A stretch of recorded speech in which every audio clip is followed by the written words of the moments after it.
What's up guys, Lindsey here. Got the final issue of Batman Teenage Mutant Ninja Turtles 2, and I've got some very important news for everyone.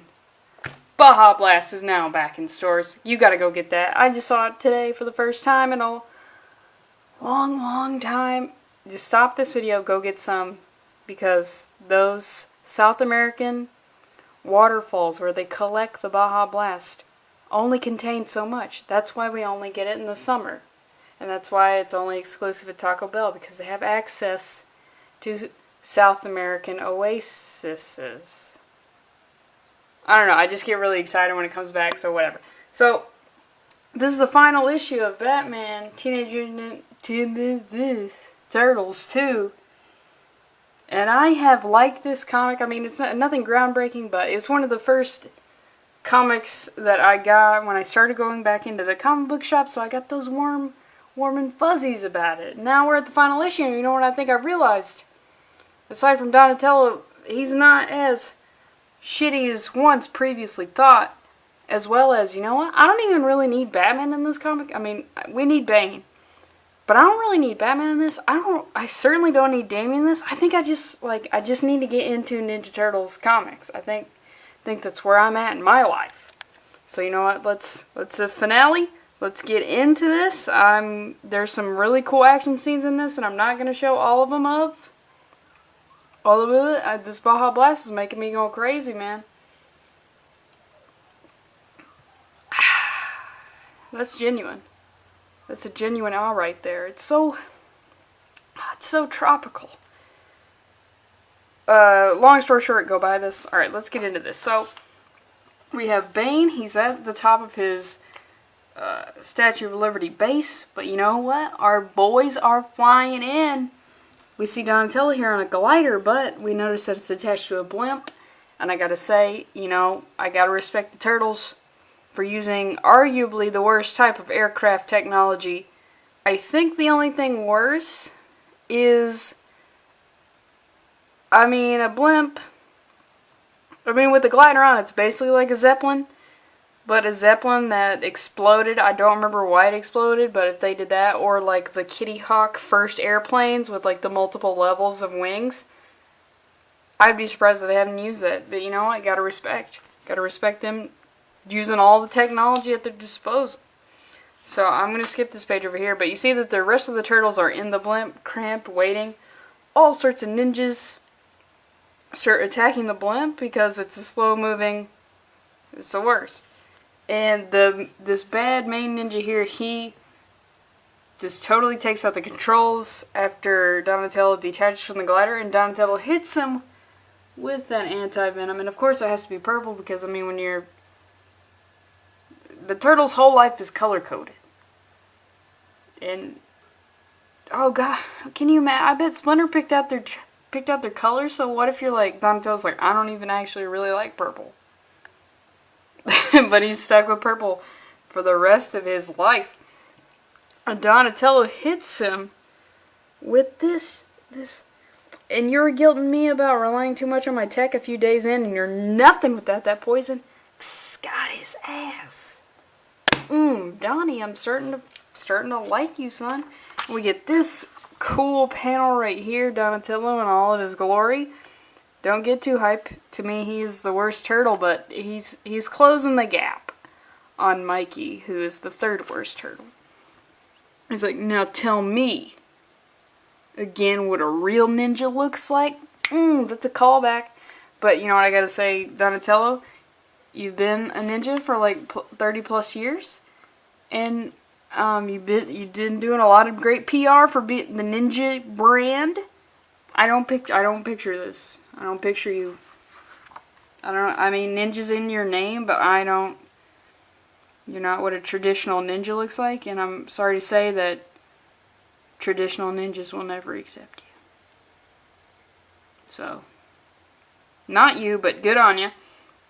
See, now the whole Ellis Island is being doused in the anti-venom. They're trying to, you know, weaken everybody, especially Bebop and Rocksteady, and we see what was in the blimp. Boom! The Ninja Turtle van That's dope. My brother had a toy of that, and I remember playing with it. Oh, God, the turtles. God, they're so good at crafting stuff. Aside from a blimp, I mean, but it's still pretty cool.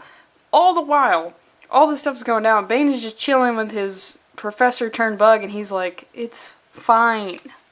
I got the numbers. Nothing's gonna happen." And then we see, oh, the mystery guest that I left out of the last issue was Shredder. They took him out of prison in order to take down Bane. And we also have Master Splinter here. We got all sorts of masters here. And I'm not going to show the next page, but it's essentially the female foot soldier ninja from the very, very first issue is also on the island to help out. Because Bane, you know, the enemy of my enemy is, you know the saying. But, you know, you're not an idiot. And Bebop and Rocksteady are just, they're lamenting, like, one of them, I believe, Bebop, because I'm still unclear on which is which. He's like, "I'm gonna make him suffer for taking away my beautiful pecs." And I've never thought about, do Razorbacks have pecs? But you know what? He had them and they're gone, and that's grounds for termination. That's grounds for fighting. And then we get this super cool scene. It's one of those things where you gotta turn the book 90 degrees and this huge fold out. But we see Damian, we see Nightwing, we see Batgirl. All of them have non-lethal weapons, guns that Donatello has created, and apparently they're better than Batman's. It's a really cool scene. Go buy it, you know what I'm saying? You could just put that one up as a poster. And we start seeing this. Ooh, Bane, I acknowledge your combined efforts. Your determination is admirable, but futile. And they're just going ham on him. And then, you know, Shredder starts saying some Japanese words. Splinter starts saying some Japanese words. And I was like, oh yeah. Everybody started, you know, Japanese based. Who taught Master Splinter? Has that been a thing that's been brought up? Kind of want to know what that's about. Wait, was Master Splinter also changed by the ooze that changed the turtles? God, I just have so many Ninja Turtles questions that I've never had before in my life. And I've watched all the movies. I even like the time traveling one where they go to feudal Japan. I like that one. And I don't want to hear that you think it's bad because Raphael looks great in samurai gear. So the rest of the turtles and the team, everybody, they're fighting Bane's ninjas, even though they've been devenomed. They're still fighting for Bane because, you know, you don't want to have to deal with Bane at all. And then in the next panel, we see next page, we see Batman, Shredder, and Master Splinter. They're still fighting Bane, and they do 3 drop kicks at the same time. And I got to tell you, drop kicks are the most disrespectful kick of all time. It's the most disrespectful kick. You know what comes to these Japanese ninja types? Respect. It's like a gang for them. You know, you don't want to disrespect a gang. You definitely don't want to disrespect a fucking ninja. But times 3. Because they all get his ass. I don't want to show too much. And then, okay, we get this. Where we see Shredder. He calls out to the foot soldiers. He says, look, this guy's a con artist. He's a madman. He even calls him a thing. Like, damn, Shredder. And just Shredder and Splinter and Batman are just like, you know what? You got this one, Shredder. You got the gift of gab. You know what I'm saying? And he says, Bane cannot succeed. Will not. Should you value your lives any foot with loyalty to me, go to Karai now, which is the female. And so he's just like, look at all these foot soldiers. And it's like, you gotta think about future. Bane is a newcomer. Shredder's always been there for you. Shredder will always be there for you if you do his bidding. So, I mean, you gotta go with the OG on this one. You gotta go with Shredder, you know what I'm saying? And so, Bane starts freaking out, and Bebop and Rocksteady sort of are like, questioning, like, oh, you know what? We might be on the losing end of this one. So he calls on them I will grant you to clemency from enduring their outcome. Do not disappoint me. Oh, God, come on, man. I know you guys are stupid, but come on, man. And then I'll show this. I think this is the last page I'm going to show. See everybody converging on everyone. Master Splinter, Shredder, Batman.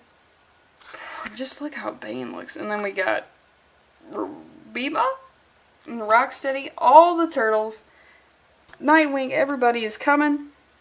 Damn, that's a sick kick. I didn't even really notice that. I mean, you got the weapons, but your feet are also weapons when you're related in some way to Batman. So, huge fight ensues. Now you're gonna, just imagine, like, just dealing with one of these is awful. I definitely don't want to deal with Batman. Like, when I think about Master Splinter, I'm like, he's a rat, but he taught the turtles, and I definitely don't want to go one-on-one with any of the turtles, and that, ooh, God. He just looks like he's from Ninja Gaiden, and he would be very frustrating to fight, just like Ninja Gaiden. Nightwing's a damn acrobat. You know, Batgirl, you know what, I'm not afraid of Batgirl. But still, all of these, Jesus Christ. And they start beating on him super hard. He starts bleeding venom.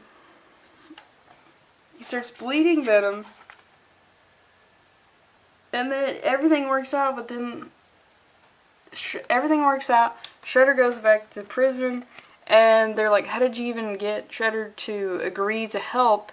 And it's a callback to, I assume, the first run of this. And, oh, it's just so good. The fighting scenes are definitely worth it, but I just want to end on this. An advertisement for, I guess, the new incarnation of the Ninja Turtles. Because, you know, there's always the Turtles cartoon on TV. It's like Spider-Man. It's like Batman. There's always one. But just look at this, okay? I don't have a problem with that April. I don't really care about April as a character, and I don't think her race matters, but she looks like a teenager here, and I've always seen her portrayed as an older woman, so whatever. And then look at that, and you're like, I don't know about that look. And then you look at Mikey, and you're like, oh, that looks turtle-esque. That could be okay looking. And then we see Leonardo, and I don't know. And we see Raphael, and he's, what is this? What is this fucking face? And also, he doesn't have size. He's got, like, little nightclubs. Nightclubs, billy clubs. That's like, I feel like there's a Mortal Kombat character that has it as a striker. I don't know. I don't know what that is. But it's like you got a dope comic, and then it just ends with a terrible rise of the ninja. So this is like pre-puberty turtles, where their shells, where the underside of their shell sticks out, and they have gnarly looking faces. Like, I know every time a new Turtles cartoon comes out, they try to reinvent the design. Just stop that. Stop that shit. We know what the Turtles look like, and they look like 1980s, 90s Turtles. It's been done. Just come up with cool stories. We don't need cutting edge. Why would you put a Band-Aid on your shell? Who let Mikey have some crayons to draw on his knee pad? I don't know. You know, I didn't show a lot of this because it's really good. And it's worth it. The covers for these have been fantastic. I even hung one up, posted one up in my room. I think it was the third one. It's the one that has Donatello all venomed out. The dialogue in this is great. Everything comes together. I mean, it's probably ended how you thought it would end, but still a great comic. Still very worth. Just go get it. And while you're out, go get some Baja Blast, you know what I'm saying?